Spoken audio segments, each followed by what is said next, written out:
3D boxing here at Del Bosque Gym in Mesquite, Texas, with a hometown fighter, Keven Soto, undefeated 140-pound prospect.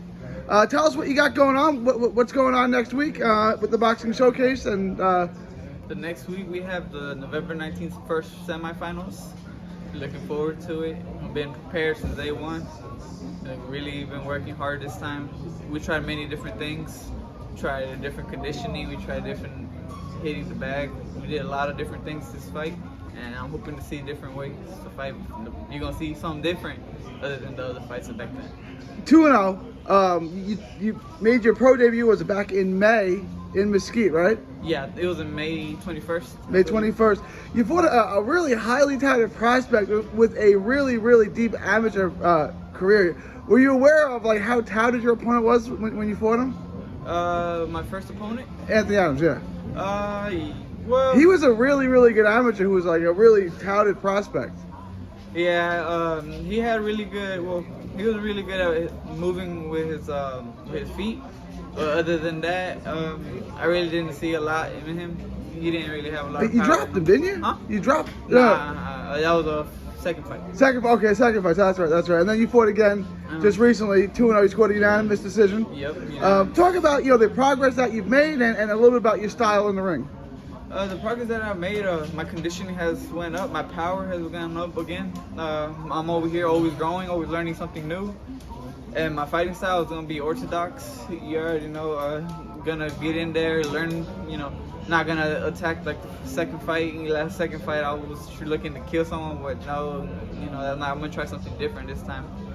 Now this is, like I said, the semifinals of the boxing showcase, the Big Belt Championship. What would it be like to you got to win twice more, right? Mm-hmm. And obviously the opponents get better as you move on. What would it be like to win that tournament this early in your career? To win that tournament this early, it would mean for a lot of doors, a lot of opportunities to actually keep on moving forward. And those people that didn't believe in us and back then, they actually changed my set of mind and actually see us prosper and triumph. Over. Now we're in Del Bosque Gym, right? This is your home gym. This is where you train. Yeah, this is my home gym. This is where I train. Talk about a little bit about your amateur career, and then when did you decide it was the right time to turn pro? Like, what made you decide it was okay? Now's the right time. When I first started at Young Guns, it's a gym at 175. Yeah. I started amateur there because I recently joined in the boxing because I had gotten bullied in middle school. And my coach told me that I had an opportunity for an open tournament. Yeah. As soon as I entered the tournament, I didn't think anything about them guys. I was like, hey, you know what? This might be an opportunity for me to keep a step forward on fighting career. As progression went, I moved from Young Guns to Dallas Pal, and then from Dallas Pal here. And then as I was sparring, I sparred multiple professional guys. My first time, I was hella nervous because I was an amateur fighting professionals. And as I actually put up a good fight, that's whenever my coach believed that, you're ready for a professional fight, but you're going to have to be disciplined, you're going to have to be respectful, and I showed all those things, and that's when I knew I was ready for it. First of all, I say no one's bullying him anymore. 2-0, 140-pound prospect. Nobody's bullying you anymore, are they? Like I said, 2-0, you had two really impressive wins. You beat, like I said, a really highly talented prospect in your pro debut, and then you blew out that fight was just recently, right? That was which one? The last fight was October. Yeah, no. October 1st. October 1st, right? You look really good, but what do you need to improve? Like, what still needs to get better as you advance? Conditioning. Conditioning needs to get better. Even though I have made progression in conditioning, I still think it needs to get better, and I will get better. And honestly, that's the thing, because I got tired on that round when I was headhunting, and honestly, I needed to listen more as well, because my coach was telling me to throw some shots I didn't throw.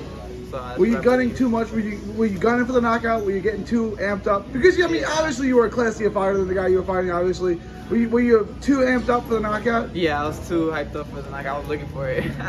You got good power. Like you're 6 foot tall, so you're rangy too. I mean, the knockouts are going to come as long as you keep beating guys. The knockouts will come. I talked to you. You look huge for 140, but you told me you only walk around about 150. 150. So I mean, you're comfortable making this weight.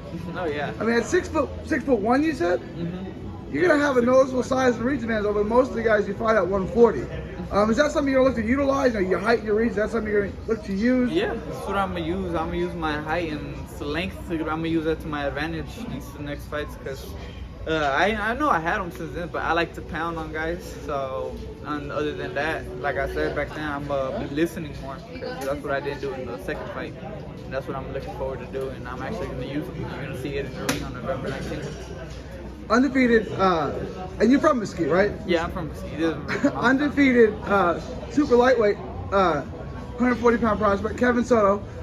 2 more questions, I'll let you go. First, the day after your fight, Sean Porter versus Terrence Crawford for Crawford's WBO welterweight belt. Who do you got in that fight and why? Ooh, Terrence Crawford has walked away from the ring for a couple of days or months. I honestly think Sean Porter got a chance. He fought many high talented boxers like Danny Garcia and Spence Jr. And I honestly think he has a chance with this fight. I really do too. I think Porter is criminally underrated. I mean, he was right there he beat Garcia. He was right there with Thurman, lost the decision that close.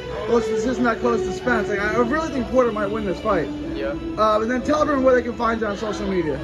You can find me on baby_boy_Kev. You know, you can find me there. You gonna see a pic. That's my Instagram post right there. I don't remember my Snapchat because I don't really use social media because I work in the dark. You know. I gotta ask you, baby boy, where did that nickname come from? Who gave you that nickname? Well, every time I hang out with my friends and I go out with people, I'm always the youngest. No matter where I'm at, I'm always the youngest. And they always say I have a baby face, and I'm like, you know what? I honestly think I'm actually gonna use my baby. You know, started using it. Keven Soto, God bless. Thank you for your time, champ. Thank you.